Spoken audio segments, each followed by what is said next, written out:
Militarización del país, la esquizofrenia nacional. Recuerdo que cuando tenía 5 o 6 años, siendo habitante de la colonia obrera, ubicada en el municipio de Cuauhtémoc, en la Ciudad de México, conocí al ejército porque me llevaron al tradicional desfile militar del 16 de septiembre. La cercanía de esta majestuosa colonia con el Zócalo capitalino facilitaba el acceso a tan impresionante diversión. Mejor aún, antes de iniciar el desfile, la caravana de las Fuerzas Armadas se formaba sobre Calzada de Tlalpan, aguardando las órdenes para iniciar la marcha hacia su objetivo, lo que permitía a quienes vivíamos a unas calles de ahí acudir previamente para tener contacto con esos destacamentos que lucían espectaculares y motivadores. Observar a estos hombres uniformados, pulcros, inexpresivos, erguidos, marciales, y palpar sus caballos, tanques, camiones de todo tipo, ambulancias, motocicletas, para un niño era algo emocionante, toda una experiencia. Imagínense pasar de los juguetes de soldaditos a la realidad en un abrir y cerrar los ojos. Son huellas indelebles de una infancia de un México de finales de los 60 que acababan de vivir los acontecimientos trágicos del 68.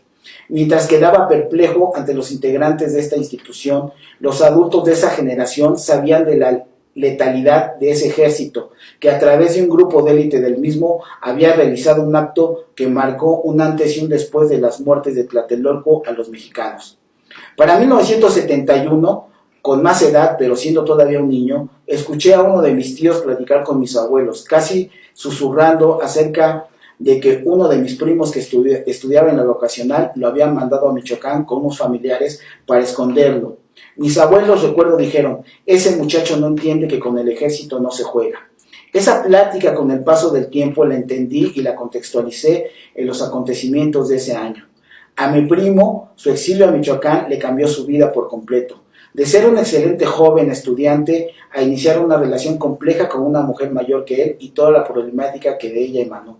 Volví a escuchar a mi tío en subsecuentes ocasiones platicar con mis abuelos, poniéndolos al tanto de cómo estaba su nieto, si el peligro de ser capturado ya había sido superado o no.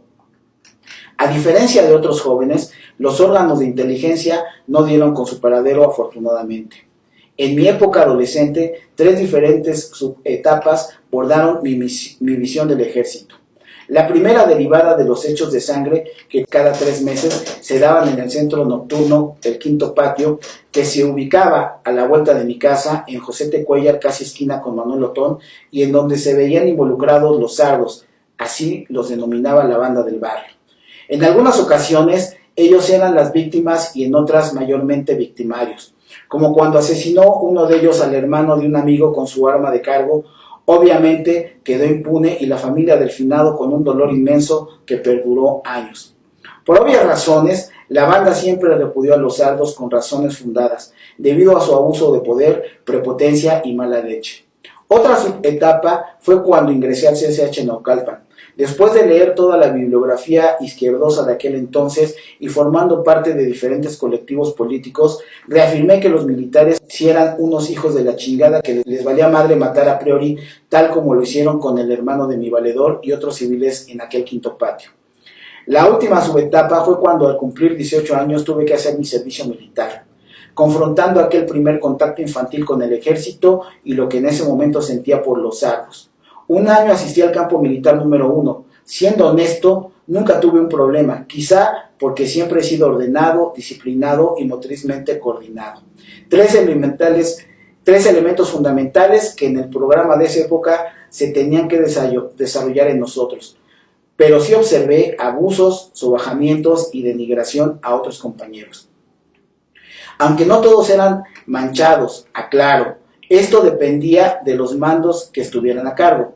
Por ejemplo, si en ese día había enseñanza de marcha o de uso de armamento o de primeros auxilios, etc., había diferentes instructores y el personal de apoyo, y de eso dependía el trato que recibíamos. Como todo en la vida, siempre habrá hijos de puta. Mi destacamento era de la policía militar y recuerdo que en una sesión de primeros auxilios nos iban a enseñar a inyectar. Entonces nos dieron una naranja, una jeringa y un plumón. Nos instruyeron a que lo dividiéramos en 4 cuadrantes y empezamos a ensayar la inserción de la jeringa a las naranjas. Éramos como 60 cabrones. Después de 10 intentos, El sargento volteó a ver al cabo y le preguntó quién había sido el más pendejo para marchar en la sesión anterior, y el cabo señaló al descoordinado. Entonces el sargento le gritó: a ver, pinche gordo pendejo, ven aquí. Vas a aprender a marchar, quieras o no, hijo de tu puta madre. Bájate los pantalones y los calzones. El compañero se la tuvo que comer. Se puso rojo de coraje o de vergüenza, o ambas.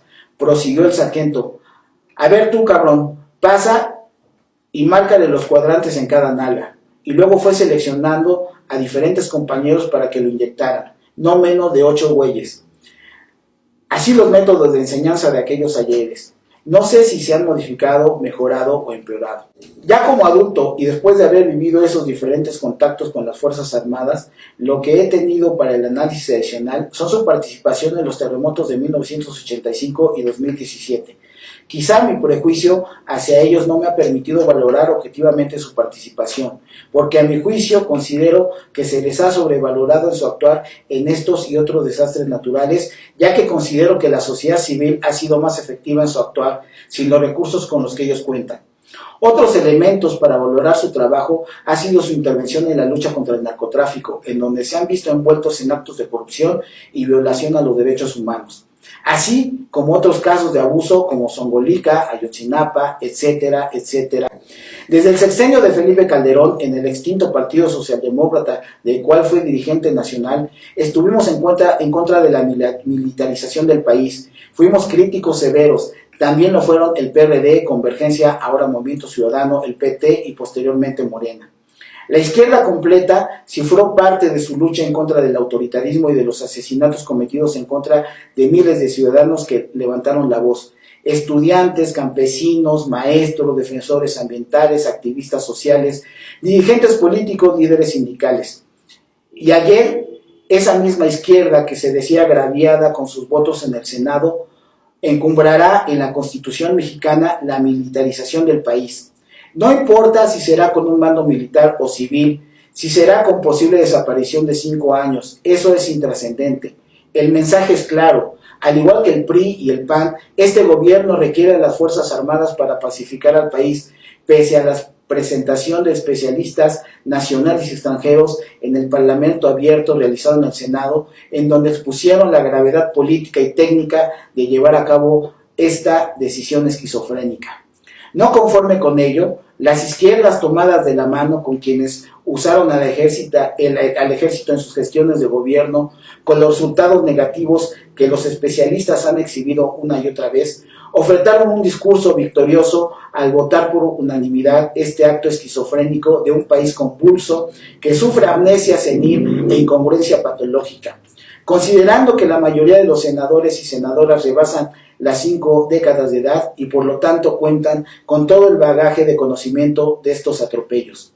Adicionalmente, otros cuadros políticos como los de Movimiento Ciudadano salieron a decir que ganaron porque las voces de la sociedad civil se escucharon y que eran un gran logro, cuando en realidad intentaron hacer contención de daños, lavarse la cara después de este acto bochornoso, activando su mecanismo psicológico de autodefensa ante semejante claudicación de principios y valores ideológicos. Dirán que es por el bien de México. Lo cierto es que fue por el bien de ellos y ellas, so pena de ser exhibidos por el presidente en la máxima tribuna de la nación, que es la conferencia mañanera, ahí donde la justicia moral se imparte y se hacen juicios públicos sumarios. Sin duda, la esquizofrenia colectiva del 80% de las personas que están a favor de la militarización del país tiene su razón fundada en la inseguridad que vivimos y padecemos. Pero entonces, ¿por qué nos hicimos pendejos tanto tiempo criticando a Díaz Ordaz y a otros presidentes que hicieron del ejército su brazo operativo para mantener, entre comillas, el orden, la paz y la tranquilidad?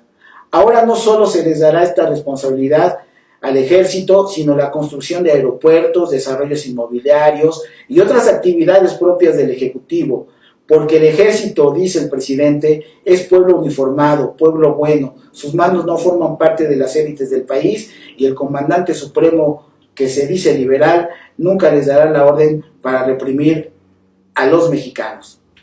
Gracias, queridas y queridos senadores.